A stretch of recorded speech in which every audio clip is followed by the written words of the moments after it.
नमस्कार प्यारे विद्यार्थियों। जीव विज्ञान में कक्षा 11वीं जीव विज्ञान में आपने अभी तक 3 अध्याय पढ़ चुके हैं और तीनों ही को आपने अच्छे से लिखकर उसको वीडियो के माध्यम से समझा है, ऐसे मैं उम्मीद करता हूँ आपसे। आज जो हम जीव विज्ञान में नया अध्याय शुरू करने जा रहे हैं जिसका नाम है प्राणी जगत। इससे पूर्व आपने वनस्पति जगत के चैप्टर को देखा और वनस्पति से पहले विभिन्न प्रकार के आपने सेवाल जो वनस्पति जगत, इससे पूर्व भी आपने पहले और दूसरे चैप्टर को देखा। जीव जगत क्या है, जीव जगत का वर्गीकरण क्या है, तो उसी क्रम में जो पंच जगत अवधारणा एनिमेलिया जिसका आपने देखा था प्राणी जगत।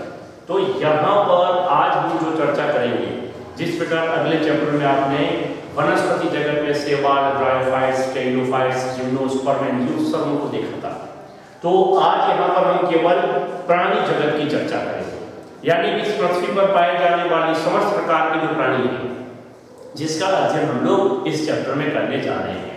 तो सबसे पहले यहाँ पर आपको देखना होगा प्राणी जगत या प्राणी विज्ञान, जिसमें आपने देखा था समस्त प्रकार के जंतुओं का अध्ययन, विभिन्न शाखाओं में आपने पढ़ा है।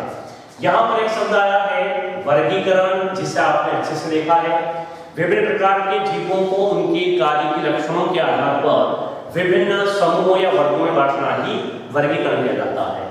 तो यहाँ पर जो प्राणी इस पृथ्वी पर कई मिलियन जीव जंतु प्राणी हैं, अब उनकी पहचान किस प्रकार से हम करेंगे, क्या उनके लक्षण हैं जिसके आधार पर हमने अलग अलग समूह में बांटा है।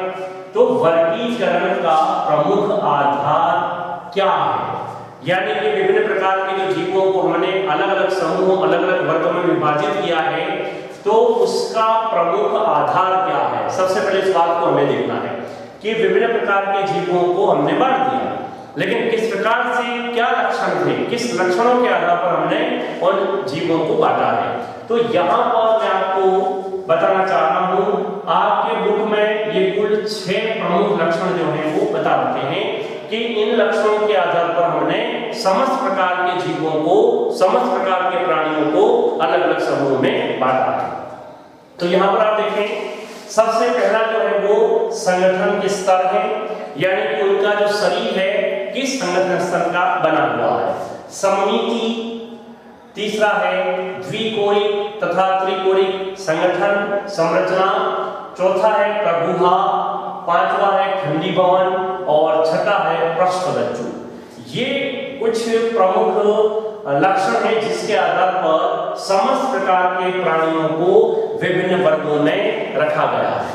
तो यहाँ पर अब एक एक का हम पहले पॉइंट्स देखेंगे कि प्रमुख इनमें बात कौन सी है। इसके बाद हम देखेंगे कि प्रमुख संघ कौन कौन से हैं, प्राणी जगत के प्रमुख जो संघ हैं, जो वर्गीकरण का पद जो है आप ध्यान दें उसमें कौन कौन से हैं। तो सबसे पहले हमारा जो वर्गीकरण का प्रमुख आधार है वो है संगठन के स्तर। तो यहाँ पर देखें संगठन, संगठन का मतलब होता है हमारा जो शरीर है, सूक्ष्म जीव से लेकर बड़े जीव तक आप देखें तो विभिन्न प्रकार की कोशिकाओं से, अब कोशिका जीवों की संरचनात्मक एवं क्रियात्मक इकाई होती है और उसी कोशिका के माध्यम से जीवों के समस्त प्रकार के सारे कार्य संपन्न होते हैं। कई प्रकार के जीव एक कोशिक, लेकिन अधिकांश अगर देखें तो पृथ्वी पर पाए जाने वाले समस्त प्रकार के जीव जो हैं बहुकोशिकीय जीव हैं, यानी कि उनमें 1, 2 या हजारों प्रकार की कोशिकाएं होती हैं और उन्हीं कोशिकाओं के माध्यम से जीवों का शरीर जो है बना होता है। तो यहाँ पर बहुकोशिकीय प्राणी जिसमें उच्च स्तर का कोशिकीय संगठन पाया जाता है, यानी कि उनमें उच्च स्तर का मतलब होता है विभिन्न प्रकार के कार्यों को करने के लिए उनके शरीर में विभिन्न प्रकार के ऊतक होते हैं। ऊतक मिलकर जो है ऊतक तंत्र की संरचना बनाते हैं। तो एक उच्च स्तर का तंत्र होता है जिन कार्यों को करने के लिए शरीर में अलग अलग प्रकार के जो है वो तंत्र पाए जाते हैं। और जैसे यहाँ पर एक तंत्र दे रखा है परिसंचरण तंत्र।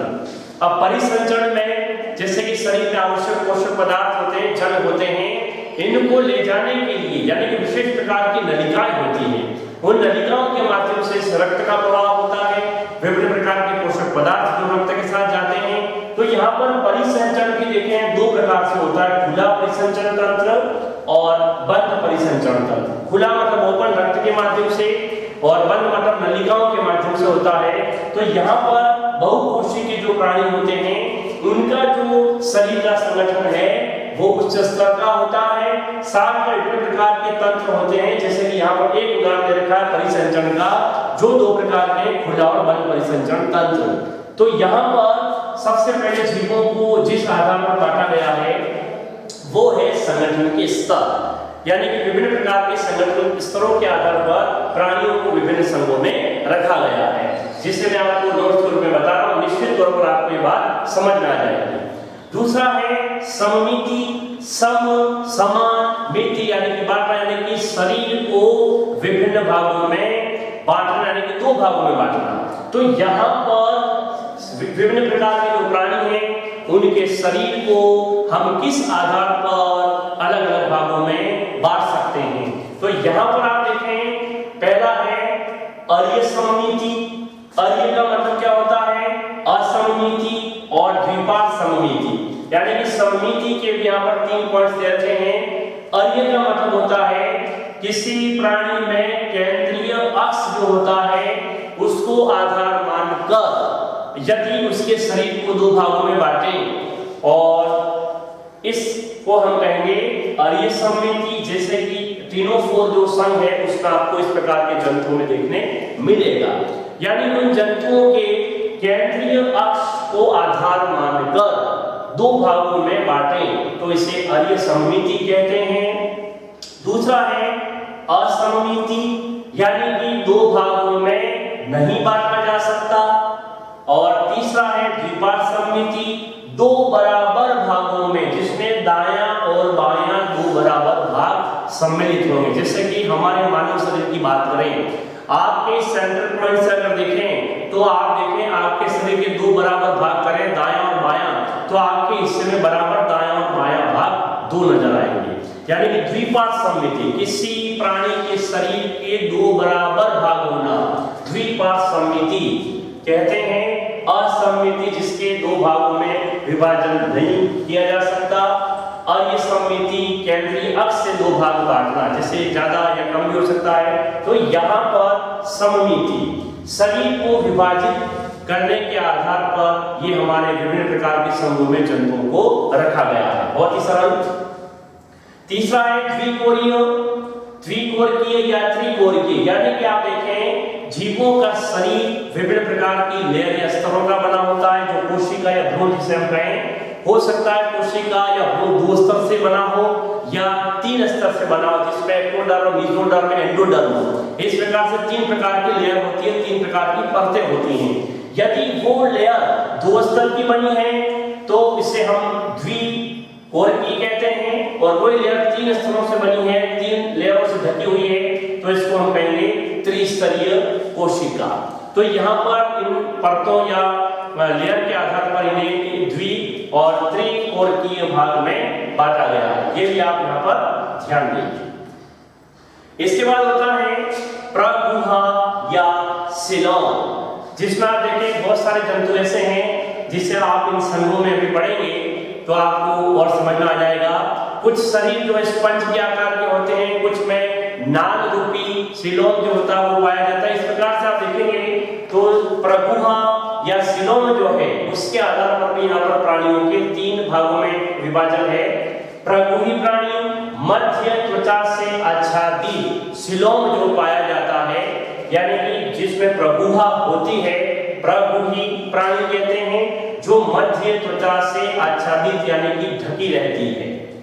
दूसरा है अगुह्य, ये मध्य स्तर से ढकी हुई नहीं होती है, सीलोम होती है लेकिन वो मध्य त्वचा से आच्छादित नहीं होती है। और अगुही का मतलब होता है सीलोम अनुपस्थित होती है। बहुत ही सरल बातें हैं ये, इसको और भी आप डिटेल में पढ़ें तो आपको अच्छा समझ में आ जाएगा। यानी कि नाल रूपी जो संरचना है कुछ प्राणियों में होती है, कुछ में नहीं होती है। इसके बाद आता है खंडीभवन। खंडी भवन का मतलब होता है शरीर का खंडों में विभाजन। कुछ प्राणी, जैसे 11th में ही बात करें, आपने केंचुए का डायग्राम बना रखा था। अब केंचुए का डायग्राम जैसे 11th में आएगा, अभी आप बनाएंगे, और कक्षा 10 में यदि आपको डायग्राम देखा हो आपने, तो केंचुआ जो है 11th में आप देख पाएंगे इस प्रकार से उसका जो शरीर है वो ये छोटे छोटे खंडों में इस रूप में बटा होता है। तो 11th की प्रायोगिक जब आप हल करेंगे तो इस केंचुए के डायग्राम को आप बनाएंगे। तो यहाँ पर देखें इस प्रकार से खंड बने होते हैं, खांचे बने होते हैं। खंडी भवन शरीर का खंडों में विभाजन खंडी भवन कहलाता है। ऐसे बहुत सारे प्राणी होंगे, बहुत सारे जंतु हैं जिनका शरीर इस प्रकार से खंडों में बटा होता है, जिसे हम खंडी भवन कहते हैं। एनेलिडा संघ में केंचुआ इसका एग्जाम्पल है। साथ में पृष्ठरज्जु को अगर देखें, पृष्ठरज्जु की उपस्थिति जिन प्राणियों में होती है उसे कोर्डेटा कहते हैं, और जिसमें पृष्ठरज्जु अनुपस्थित होता है उसे नॉन कोर्डेट्स प्राणी कहते हैं। मेंस रीढ़ की हड्डी उपस्थित होना आपने देखा होगा छोटी क्लासों में, और रीढ़ की हड्डी अनुपस्थित होना। तो जिसमें रीढ़ की हड्डी होती है वो कोर्डेट्स में आ जाएंगे, और जो नहीं आएंगे वो नॉन कोर्डेटा में आ जाएंगे, यानी कि अकशेरुकी प्राणी, और जिसमें होता है वो कशेरुकी प्राणी। अब आप देख लें ये कुछ प्रमुख लक्षण हैं जिसके आधार पर प्राणी जगत का क्लासिफिकेशन या वर्गीकरण हम कहते हैं किया गया है। ये तो थे प्रमुख आधार जिसको हमने मानकर विभिन्न प्रकार के प्राणियों को अलग अलग संघों में बांटा। अब आपके शुरू होते वो संघ कौन से हैं? जिस प्रकार वनस्पति जगत में 5 जगत प्रमुख जो दे रखे थे, पंच जगत अवधारणा, इसी प्रकार प्राणियों में यहाँ पर आपके बुक में ये 11 जो है वो संघ दे रखे हैं, जिसे आप बोर्ड में देख पा रहे हैं।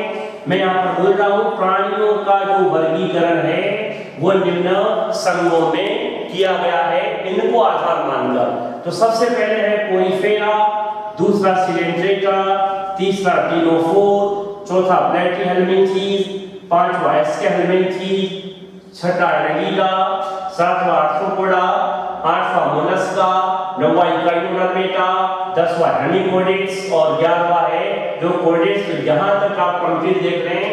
इन सभी संघों का आप अध्ययन करेंगे तब कहीं जाकर आपके प्राणी जगत का ये कंप्लीट चैप्टर पूरा होगा। तो आज इन लक्षणों को प्रमुख आधार मानकर इन संघों में आपने इसका अध्ययन हम अगले वीडियो और अगले नोट्स के रूप में करेंगे। तो यहाँ पर ध्यान दें, आपको यहाँ तक कंप्लीट नॉलेज प्राप्त कर लेना है। इसके बाद तो जैसे जैसे आप एक संघ लेते जाएंगे, आपके इनके लक्षण क्या क्या हैं, इस संघ में कौन कौन से प्राणी आते हैं, इन समस्त बातों की जानकारी आपको यहाँ पर मिलेगी। इसमें छोटे से छोटे जीव जंतु को लेकर बड़े से बड़े प्राणी तक की कंप्लीट बातें आपको इसमें नजर आएगी। तो मैं उम्मीद करता हूँ प्राणी जगत के इन प्रमुख लक्षणों को आप अच्छे से देखेंगे, अच्छे से नोट करेंगे, और साथ में रीडिंग का जो क्रम है वो निरंतर आप जारी रखेंगे। साथ में आप ये आपके लिखे हुए नोट्स को फोटो लेकर कम से कम हमारे निजी नंबर पे भी आप बताते रहें, जिससे कि हमें पता लगे कि आप निश्चित तौर पर अपना कार्य सुचारू कर रहे हैं, और सुचारू करना भी है, और निश्चित तौर पर आप इसको अच्छे से समझें, बारीक से बारीक पॉइंट को समझें। आपको हर विषय जो है बहुत ही सरल लगेगा। नियमित अभ्यास आपका करना आवश्यक है। धन्यवाद। जय हिंद।